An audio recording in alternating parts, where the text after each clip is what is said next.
ہمارا آج کا کلاس ہے 11th کے لیے، کیونکہ ہم کنٹینیو کر رہے ہیں meiosis second.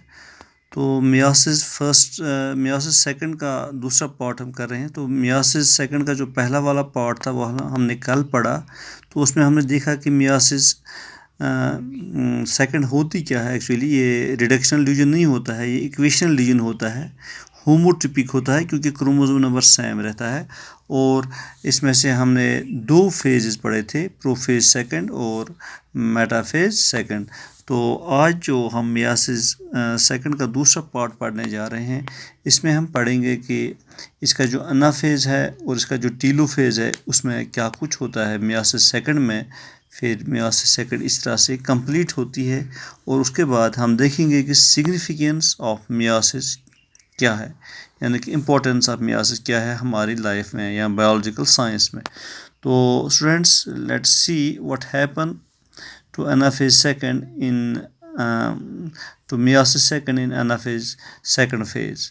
So in anaphase اس میں کیا کچھ ہوتا ہے کہ it begins with simultaneous splitting of the centromere of each chromosome which was holding the sister chromatids together, allowing them to move towards opposite poles of the cell.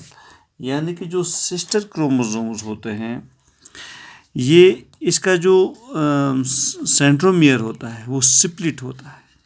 سینٹرومیئر کل ہی میں نے آپ کو بتا دیا کہ وہ پوائنٹ جہاں پہ کرومیٹڈ سسٹر کرومیٹڈس اٹیچ رہتے ہیں ایک دوسرے کے ساتھ ایک کروموزوم میں.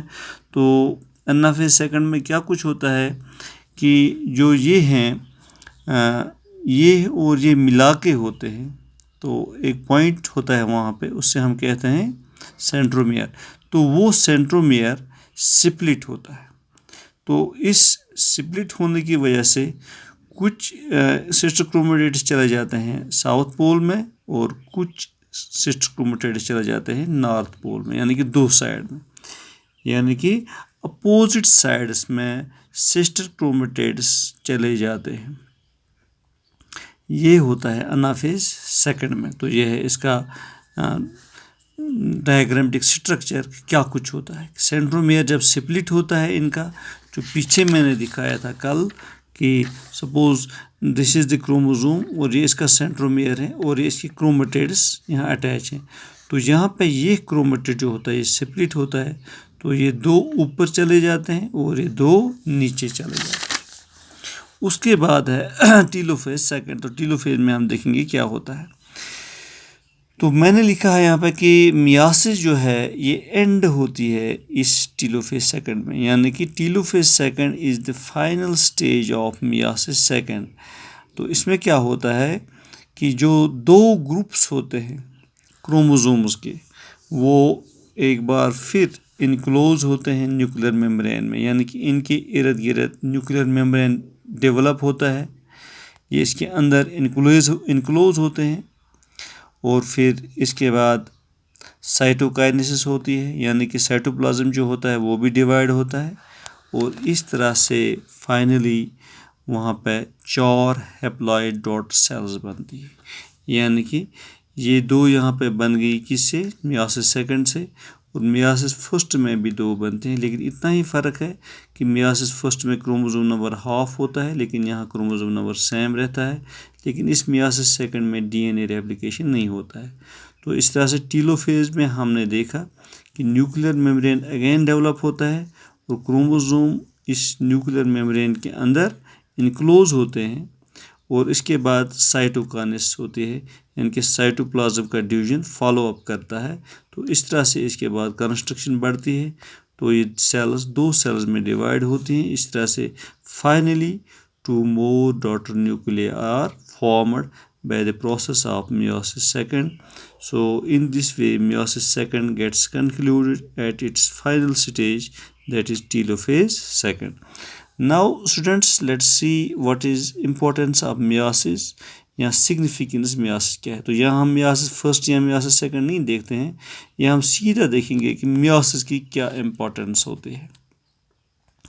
تو بڑی ایک امپورٹنس یہ ہے کہ اگر کروموزوم نمبر ہاف نہیں ہوتا تو مان لو ہیومن بینگس ہیں، جب ایک میل ایک فیمیل کے ساتھ کوپولیشن کرتا ہے تو جو گیمیٹس ہوتے ہیں میل گیمیٹس اور فیمیل گیمیٹس جب یہ ایک دوسرے کے ساتھ فیوز ہوتے ہیں، چونکہ آپ کو آلریڈی پتہ ہے کہ میل گیمیٹس اور فیمیل گیمیٹس میں کروموزوم نمبر ہاف ہوتا ہے، یعنی کہ وہاں n نمبر ہوتا ہے. جب وہ ملتے ہیں زائگوٹ بنتا ہے تو 2n بنتا ہے، تو 2n ہو گیا 46 کروموزومز اور 23 پیئرس آف کروموزومز. اس طرح سے ایک بچہ انسان کی شکل میں ہی بنتا ہے وہاں پہ.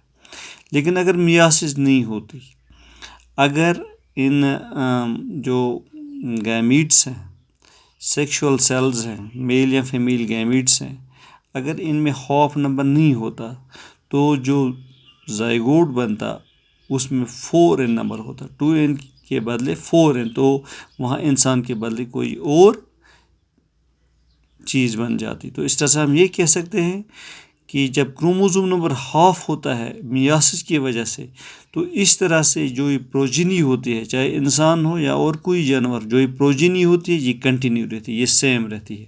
ادروائز جو آف سپرنگس پیدا ہوتے ان کی پروجینی ویسی اس سپیشیز کی پروجینی نہیں رہتی، وہ کچھ اور بنتی. لیکن تھینکس ٹو میاسس اسی کی وجہ سے کروموزوم نمبر ہاف ہو کے پھر فرٹیلائزیشن میں ڈبل ہو کے تو سیم پروجینی بنتی. یہ ایک بہت ہی بڑی امپورٹنس ہے میاسس کی. اور سیکنڈ اس کی یہ ہے کہ ویریشن ہوتی ہے. آپ نے دیکھا کہ میاسس میں ہومولاگس کروموزومز ہوتے ہیں. ہومولاگس کروموزومز ہو گئے جو میں نے آپ کو آلریڈی بتایا کہ سیم نمبر ہوتا ہے، سیم سائز ہوتے ہیں. کروموٹیڈس ان کی لینتھ بھی سیم ہوتی ہے، ان کی جینز لوسی وغیرہ سیم پوائنٹس پہ ہوتے ہیں. تو یہاں پہ جو یہ سسٹر کروموٹیڈس ہوتے ہیں یہ کٹ ہوتے ہیں تو ان کی جگہ دوسرے کروموٹیڈس آتے ہیں. اس طرح سے سسٹر کروموٹیڈس کی وجہ سے کراسنگ اوور میں دوسرے کروموٹیڈس آتے ہیں، ان کی جگہ لیتے ہیں تو ویریشن آتی ہے، چینج آتی ہے. تو ویریشن اسی میاسس سے ہوتا ہے. اگر میاسس نہ ہوتا تو شاید ویریشن نہیں آتی. اور جب تیسری امپورٹنس ہے کہ جب ویریشن آ گئی کسی چیز میں تو وہاں پہ ایولیوشن ہوتا ہے. ایولیوشن ہو گیا دوسری چیزوں کا آنا، کچھ چیز ڈیولپ ہونا یا کوئی چیز کم ہونا اکارڈنگ ٹو نیڈ. یہ اس کو ایولیوشن کہتے ہیں کہ اگر کوئی لیونگ آرگنزم ہے اس کو کوئی مجبوری پڑ گئی، اس نے اپنے آپ کو ایڈاپٹ کیا زندہ رہنے کے لیے، یا اس ایڈاپٹیشن میں اپنے آپ کو اس نے ایڈاپٹ کیا، بسا لیا، اپنے آپ کو سنبھال لیا اس میں زندہ رہنے کے لیے ان آرڈر ٹو سروائیو. پھر جو اس کی پروجینی آتی ہے ان میں وہ ان کا کریکٹر ایک بنتا ہے. تو یہ ایک ویریشن آتی ہے، تو یہ ویریشن پھر کنٹینیو کرتی ہے کمنگ ریسز میں، کمنگ جنریشنز میں. تو اس طرح سے ہم اس کو ایولیوشن کا نام دیتے ہیں. وہاں پہ ایولیوشن ہوتا ہے، امپرومنٹ ہوتی ہے. تو یہ 2-3 امپورٹنٹ سگنیفیکنسز میں نے میاسس کی بتائی. اس طرح سے آج ہم نے مائٹوسس اور میاسس دونوں سیل ڈویژن کمپلیٹ کیے 11th کلاس کے لیے. انشاءاللہ ہم دیکھتے ہیں اگر کوئی اور بھی کوشچن رہا ہوگا اس ٹاپک میں امپورٹنٹ تو ہم ڈسکس کریں گے، اگر نہیں تو پھر کل سے ہم اینیمل فزیالوجی اٹھانے جا رہے ہیں. Thank you for being with me. Have a good day.